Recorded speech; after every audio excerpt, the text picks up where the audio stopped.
कई लोग फंसे हुए हैं, उन्होंने मदद की गुहार सरकार से लगाई है। कैसे आप देखते हैं इस स्थिति को? देखो, बात यह है, हमने भी आज एक हमारी प्रिंसिपल है, वो भी वहाँ पर फंसे हुए हैं। उसकी आज मेल एक्सटर्नल अफेयर मिनिस्ट्री को मैंने की है। सरकार को इसके ऊपर मेरे को लगता कि तवज्जो और तवक्को देनी चाहिए। बहुत गंभीर इशू है, कुछ भी हो सकता है।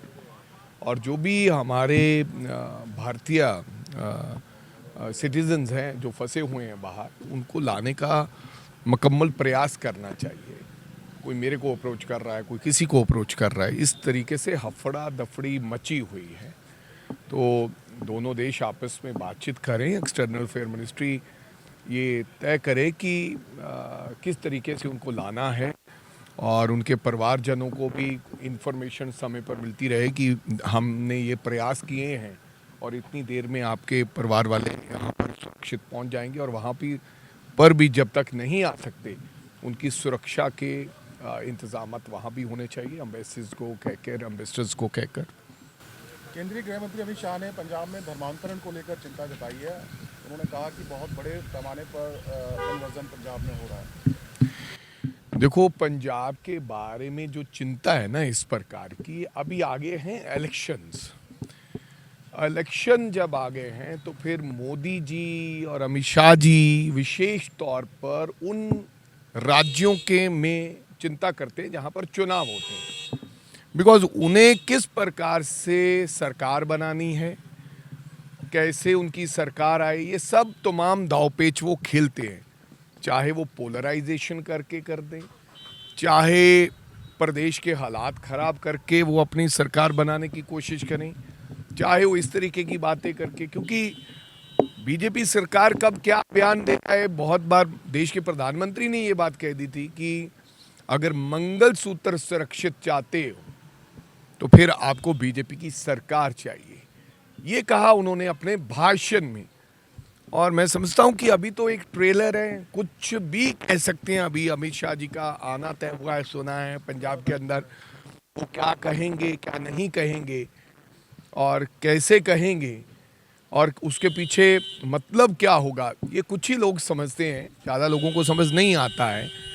लेकिन जिस प्रकार से डेरा में आना मोदी जी का, और ख़ास करके जलंधर में आना, रविदास महाराज जी हमारे गुरुजी, उनके वहाँ पर गुरुपुरब पे आना, और क्योंकि इतने सालों में सरकार में हैं, कभी नहीं आए, तो एक अपना अलग से, क्योंकि बेसिकली धर्म पे नाम पर, जाति के नाम पर हमेशा भारतीय जनता पार्टी ने पोलराइजेशन करके सरकारें बनाई है। ना तो कोई काम के आधार पर बनाई है, ना देश के देश की इकॉनमी के नाम पे बनाई है।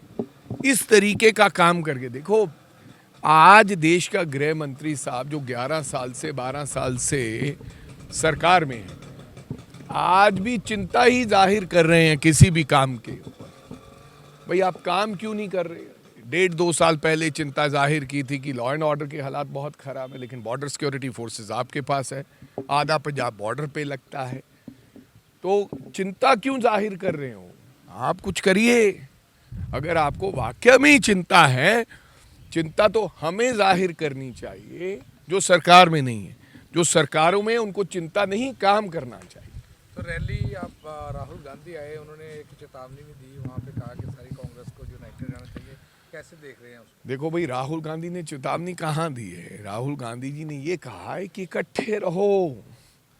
उन्होंने कहा कि एज ए टीम खेलोगे, कोई भी जो टीम है वो एज ए टीम खेलती है, सारे प्लेयर उसमें काम करते हैं, अच्छा प्रयास करते हैं, खेलते हैं, अच्छा अपना उनका वो रहता है प्रदर्शन, तो फिर ही काम वो गेम जीत सकते हैं और वो टीम जीतती है।